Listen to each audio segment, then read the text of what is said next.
I'm so scared of falling down. I just won't climb in the first place. Hi.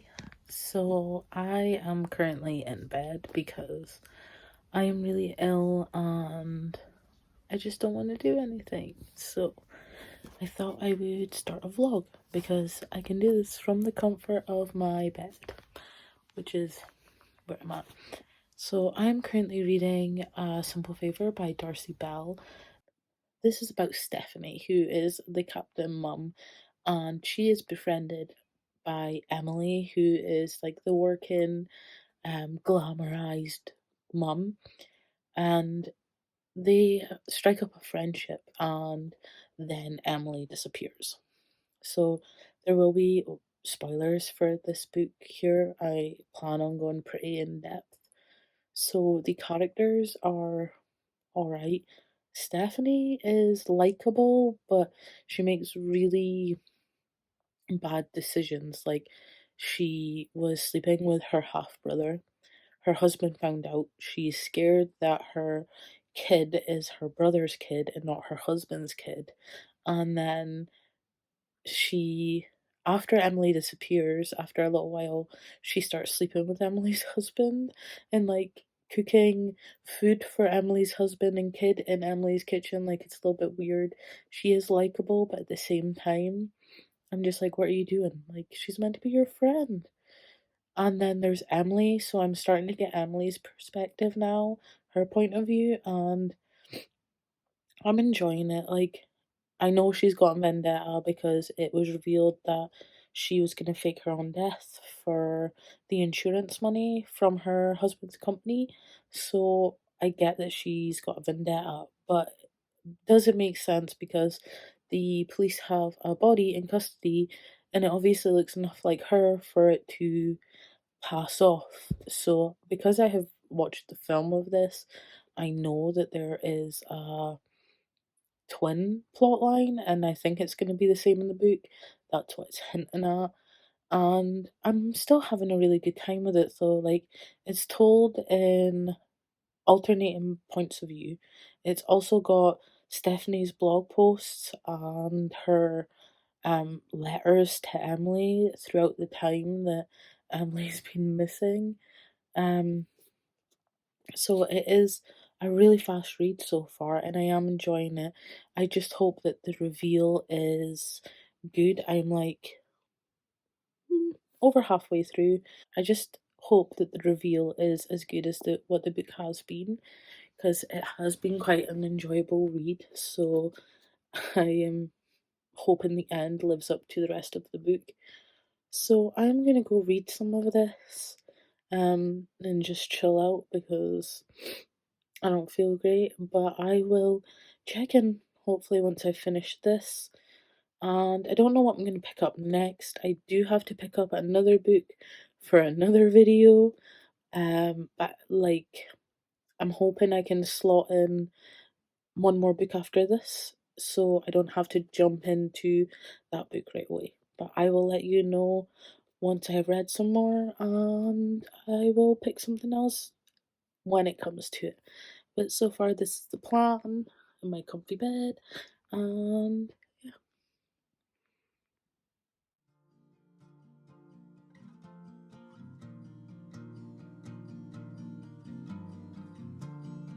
If I make it out to New York, will I miss the sunset drives?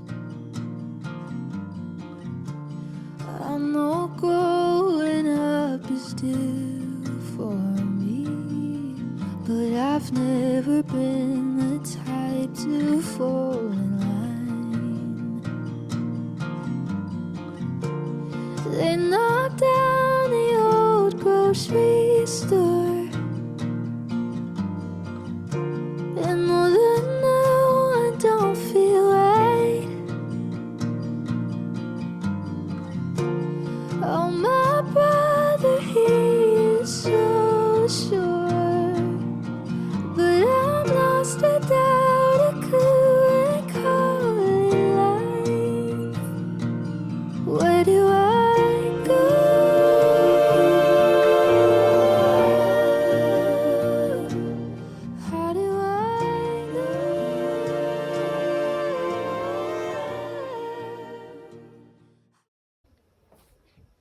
Hi, so I just finished A Simple Favor by Darcy Bell.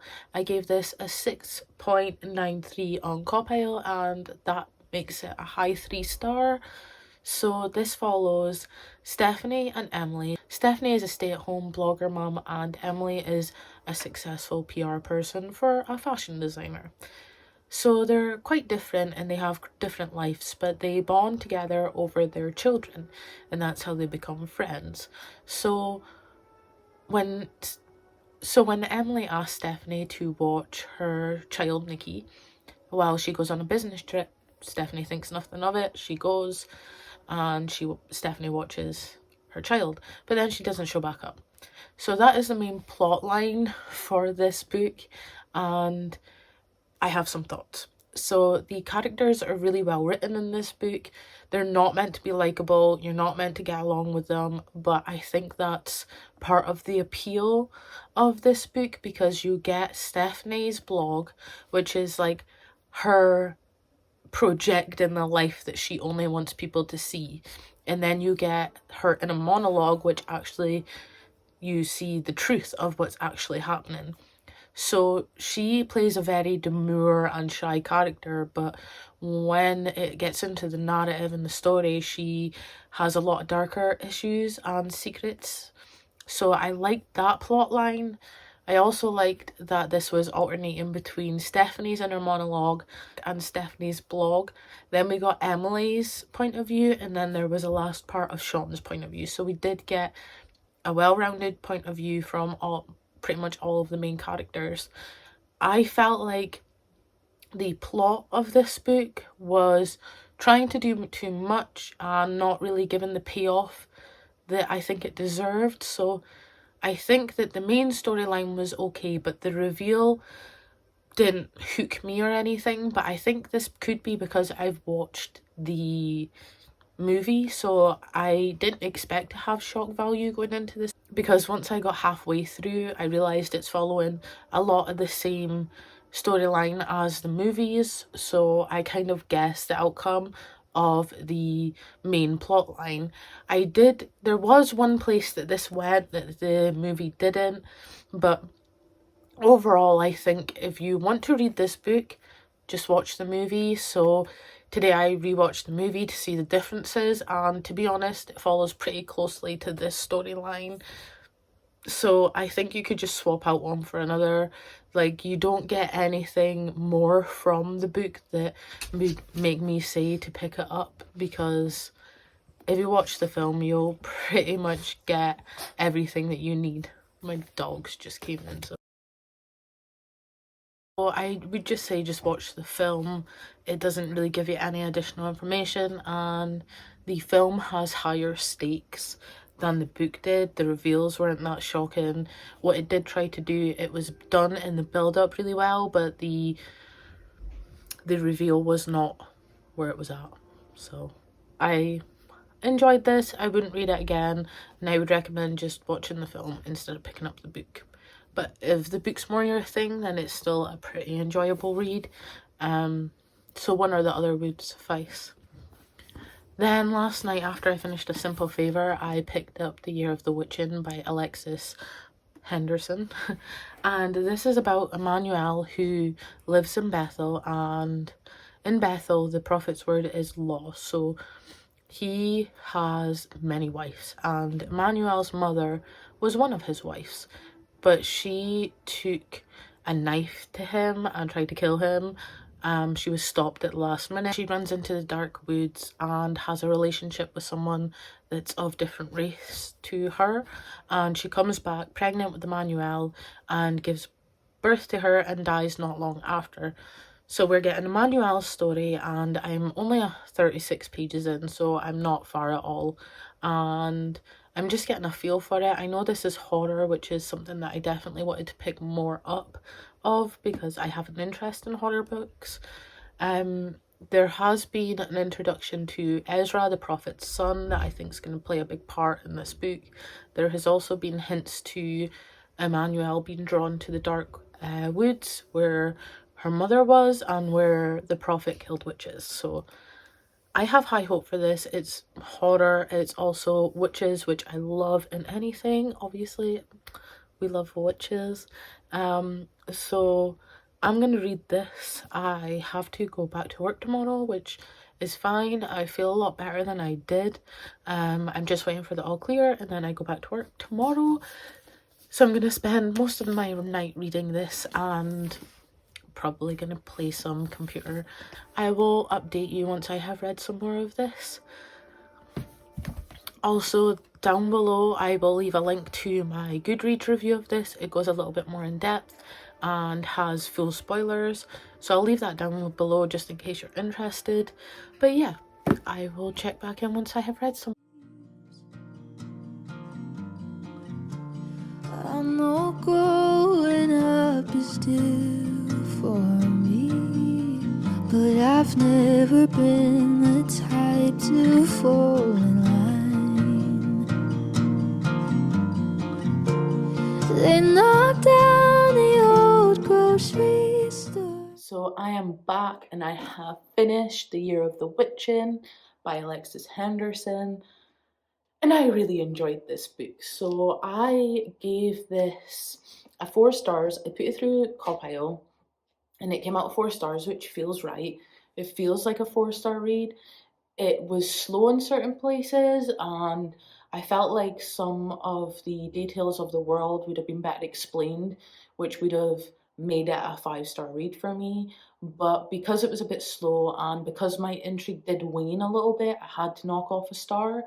But I will tell you that this is amazing, amazing for a debut. Like when I finished this, I actually read the little back bit about the author.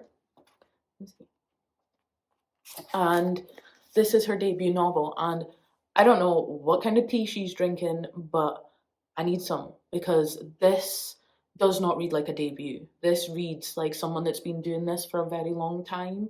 This doesn't read like a debut. And that's like the reason that I really enjoyed this because the writing was so good. The characters were great. The setting and atmosphere were fan-fucking-tastic. Like, the only thing that made me drop this from a 5-star to a 4-star was the fact that I found it quite slow and I felt like I wanted a bit more of the world building because we follow Emmanuelle, who is a cursed child because her mum had a relationship with someone from the outskirts, someone a different skin color than her. And she then ran into the dark woods to get away from everything and came back pregnant. And Emmanuelle was that child. When Emmanuelle finds out that the plagues have started happening, so there's 4 plagues. There is blight, darkness, slaughter, and blood. So there are 4 plagues, and you see them all play out in this book. And Emmanuelle tries to figure out why she's connected to the Dark Woods, why she has a pull to the Dark Woods, and why she has something to do with these curses. So I'm not going to tell you anymore because I don't want to spoil the book because I do feel like you should read this and I highly recommend it.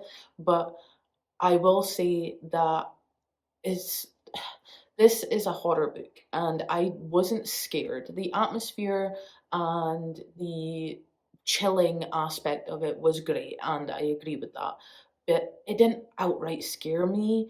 It was more like a kind of chilly vibe that you're like, oh, this is creepy, but not outright scared. So if you're going into this looking for like an extreme horror book, I would lower your expectations. But if you're going into this without knowing anything, all you do need to know is that Emmanuelle is great, the characters are great, the plot is fantastic, and the writing is fabulous. So really, I highly recommend this book, and I will be picking up the sequel, which I believe comes out in the end of this year, I believe. So I will be watching the sequel. I will be reading the sequel.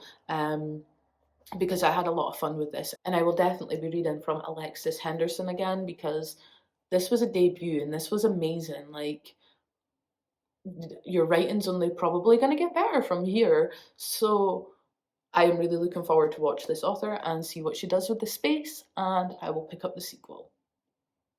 So that's all I really have to say about this one.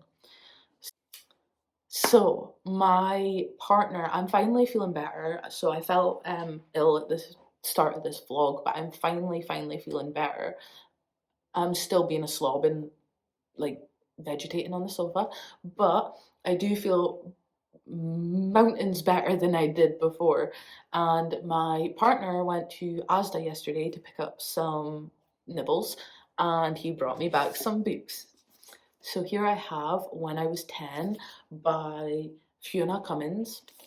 And this is about, um, so 21 years ago, Dr. Richard Carter and his wife Pamela were killed in what has become the most infamous double murder of the modern age.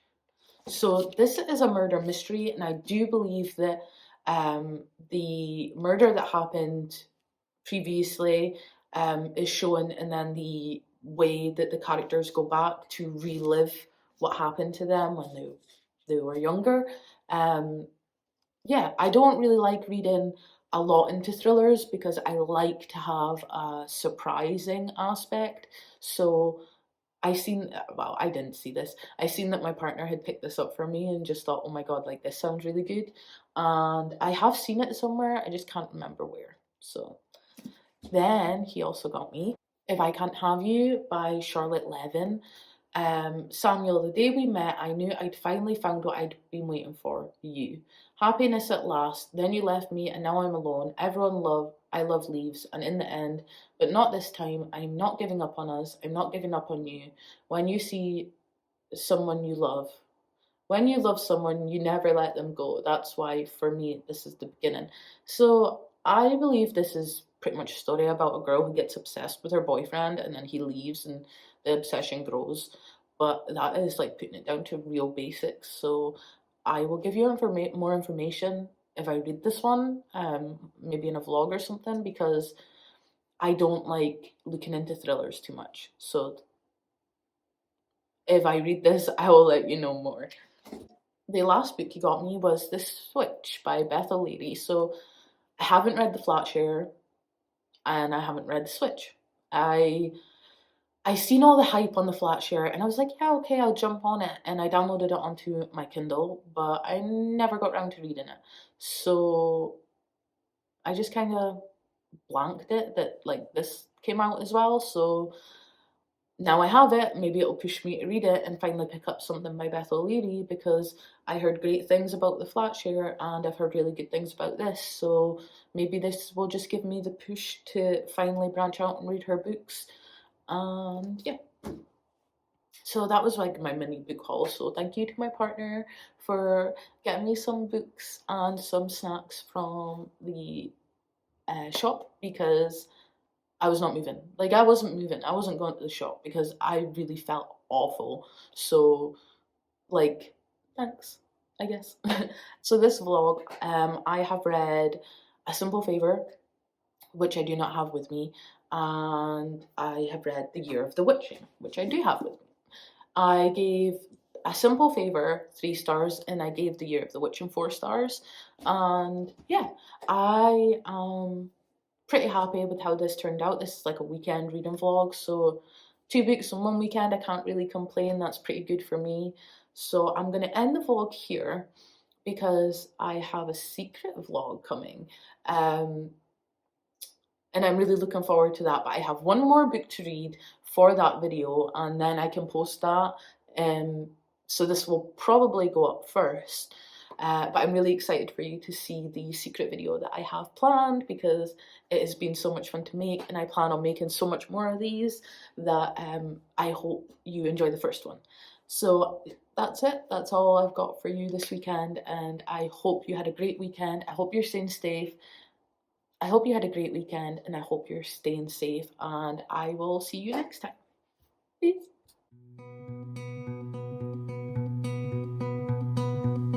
Pack up my summer in a Ziploc bag. Old maps and tchotchkes, photographs, said this and that. I'll write myself a letter so that I'll remember